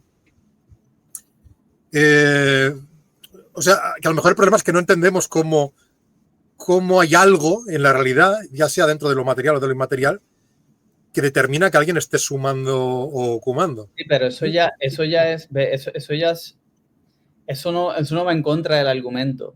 Eso ya es, y no refuta el argumento. Es aceptar el argumento y entonces preguntarse por qué explicaciones positivas pudiésemos dar de esta capacidad que sabemos que no es material, pero que tiene, digamos, formalidad intrínseca o que es determinable formalmente. Lo único que sabemos de esta capacidad que sabemos es lo siguiente.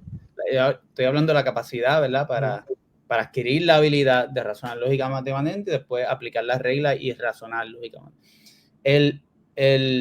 Lo único que sabemos es que es una capacidad que tiene que ser formalmente determinable y que es capaz de adquirir, de aplicar o adquirir o comprender unas formas, unas lógicas que no pueden ser ejemplificadas determinadamente en algo material. Eso es lo único que sabemos y eso es lo único que te da el argumento. Que no se te ocurra qué otra explicación podamos dar, pues eso es trabajo adicional que hay que hacer posterior a la conclusión del argumento. Pero si el argumento implica que esta capacidad intelectual no puede ser material, pues lo implica. Claro. Y ya ahí nos quedamos con eso. Si la idea es que no puede ser material, estoy de acuerdo. Yo creo que claramente el argumento para que funcione, para demostrar que tiene que ser algo inmaterial, como tiene que centrarse en que no puede ser, en que tiene que ser algo, pero que ese algo no es material, habría que definir claramente lo que es la materia, cómo entendemos la materia y cuáles son las limitaciones de lo que entendemos por materia para ver qué cosas no puede hacer la materia, porque a veces está muy poco definida por los filósofos la materia y lo que es la materia exactamente. Por los filósofos y por los físicos también. Sí. es un debate, pero realmente ahí el burden of proof, como digamos, el peso de la prueba, en el desarrollo de este tipo de argumentación, nosotros, tanto Ross como yo y otras personas que han decidido continuar con este argumento, nos hemos basado con las caracterizaciones de lo material o los candidatos que los fisicalistas proponen como aptos para explicar este tipo de capacidad. ¿Sí? Y así puede ser los procesos físicos, electroquímicos que vemos en distintos mecanismos, neuroquímicos también, o neurobiológicos, como puede ser el contexto del cerebro y el sistema nervioso. Vale. Y de hecho logramos mucho comprobar que en el caso del ser humano, esta capacidad es una capacidad incorpórea, no es una capacidad corporal. Bien, así que es importante tener eso, que entender eso, ¿verdad? Que estamos hablando de una capacidad, una habilidad que los seres humanos tenemos, es decir, miramos la actividad lógico-matemática del ser humano, vemos que tiene un sinnúmero de atributos y vemos que esos atributos, algunos de ellos no pueden ser explicados totalmente a base de la neurobiología, neurofisiología del ser humano. Y lo hacemos mostrando que esa neurofisiología o neurobiología es indeterminada formalmente. Eso no significa que no sea necesaria, ¿verdad? Ya es otro debate también. Pero lo importante es no pensar este argumento como que nos da una ventaja o no nos da una ventaja explicativa. Quizás sea mejor verlo en términos de Wittgenstein. Es decir, el fisicalismo hace la capacidad intelectual de los seres humanos ininteligible. ¿Okay? Por ende, tenemos que rechazar el fisicalismo. Esto muestra que tenemos una capacidad que no puede ser explicada, que resultaría imposible, digamos, o un sinsentido si el fisicalismo fuese cierto. Por ende, el fisicalismo no tiene no alcanza, no logra ni las condiciones mínimas de inteligibilidad cuando trata de explicar una actividad humana que sabemos que existe. Los que quieren salvar el fisicalismo a toda costa, pues harán eso, Aristarchus, no, o algunos harán como Dennett, pues nunca razonamos lógica matemáticamente, pero es fácil demostrar ahí que eso es una autocontradicción, ¿bien? Y que no lleva a nada. Así que, ¿qué ventaja nos da? Sí. ¿Qué ventaja nos da? Piensan que cuando, por lo menos yo, y Ross, cuando hablamos de aspectos inmateriales, hablamos de aspectos que no pueden ser, que no están ni constituidos, y por ende no pueden explicarse mediante un esquema conceptual fisicalista o materialista. Eso es todo. Nos trae nuevos problemas teóricos, pues como explicamos que hay un animal, porque somos animales, ¿verdad? Un organismo que tenga estas capacidades, que no puedan ser explicadas totalmente, evolutivamente o materialmente, pues eso es para la antropología filosófica y la metafísica y todo eso. Bien. Perfecto. Muy bien, pues yo estoy muy contento de esta conversación. Creo que hemos avanzado un montón. Creo que hemos profundizado muchísimo.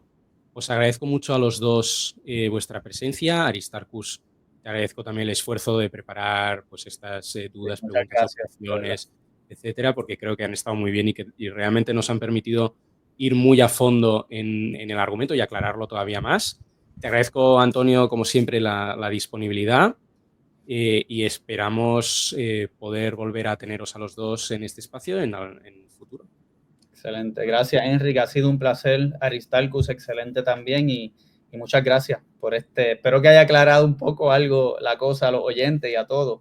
Pero es un argumento muy interesante. Si es complejo, tiene algo de innovador, porque no se asemeja a otras formas de antaño, ¿no? De argumentar que se han dado tradicionalmente para argumentar por la inmaterialidad.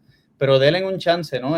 Quería mencionar, Enrique, que he encontrado en el internet el artículo original de James Ross traducido al español.